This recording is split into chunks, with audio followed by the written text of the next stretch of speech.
Deuxième histoire orale de Futakuchi Onna. Futakuchi Onna est un démon à deux bouches dans le folklore japonais. Apparaissant sous la forme d'une femme extrêmement belle et parfaite. Corps gracieux avec de longs cheveux noirs. Régime alimentaire limité et semble manger très peu. Cependant, l'horreur de ce gobelin est qu'en plus d'une bouche normale comme tout le monde, Futakuchi Onna possède une bouche géante cachée dans les longs cheveux à l'arrière. Si on ne le savait pas, on pourrait penser que Futakuchi mange très peu, mais en fait, la bouche à l'arrière de la tête est l'endroit où ce yokai met de la nourriture dans son corps, et bien sûr, il est extrêmement glouton. Les cheveux longs de Futakuchi agissent comme des tentacules, chargés d'amener la nourriture dans sa bouche. Si elle est affamée, la seconde bouche ne sera pas silencieuse mais murmurera continuellement des menaces à la femme jusqu'à ce qu'elle soit pleine. Futakuchi Onna est comme Roku Rokubi.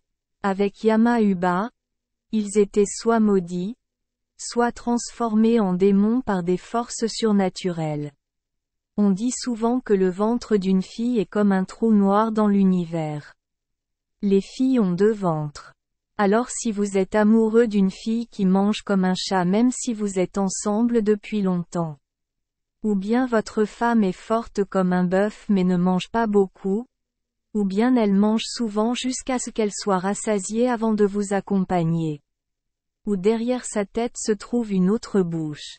L'histoire raconte qu'il était une fois un vieil homme riche, extrêmement avare. Il était avare même au repas, alors il avait l'impression qu'il pourrait se suicider tout de suite si sa femme mangeait autant que la bouche d'une tempête comme les femmes des autres. C'est pour cela qu'il est vieux mais qu'il n'ose toujours pas se marier parce qu'il a peur de gaspiller de l'argent et craint même qu'en cas de divorce, ils doivent diviser ses biens en deux. Un jour, il épousa également une femme belle et très économe. Elle mangeait très peu et travaillait très dur, ce qui le rendait très satisfait, ce qui n'avait aucun sens.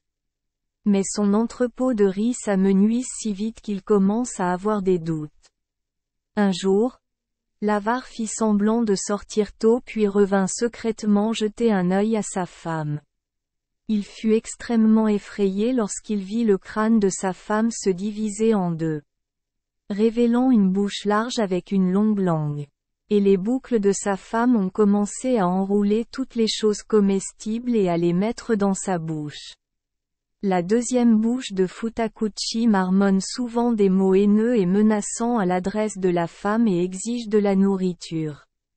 S'il n'est pas nourri, il peut siffler de manière obscène et causer de terribles douleurs à la femme. Finalement, les cheveux de la femme commencèrent à bouger comme une paire de serpents, permettant à la bouche de consommer les repas de la femme. Une Futakuchi Onna est aussi souvent considérée comme une femme qui laisse les enfants de son mari mourir de faim tout en élevant bien ses propres enfants. Peut être que l'âme de l'enfant abandonné a hanté le corps de la belle-mère pour se venger.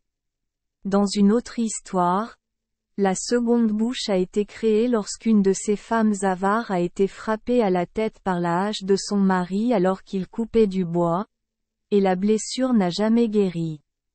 Dans la mythologie et le folklore japonais, l'histoire de Futakuchi Onna est similaire. À Roku Rokubi, Kuchisei Kona et Yama-uba, qui sont toutes des femmes qui souffrent de malédictions et de maladies inhabituelles, les faisant se transformer en démons. Le caractère inhabituel des femmes dans ces histoires est souvent caché jusqu'à la toute fin, lorsque leur véritable nature est révélée. Merci les enfants des Esperluette Croisillon 39. Avoir écouté des contes de fées au jour Esperluette Croisillon 39. 8. Espérons que les histoires apporteront aux enfants des moments heureux et significatifs. Si vous aimez notre chaîne, veuillez appuyer sur le bouton S Esperluette Croisillon 39. Abonner, pour ne manquer aucune histoire intéressante. Je vous souhaite une bonne nuit de sommeil et de beaux rêves. Rendez-vous dans la prochaine histoire.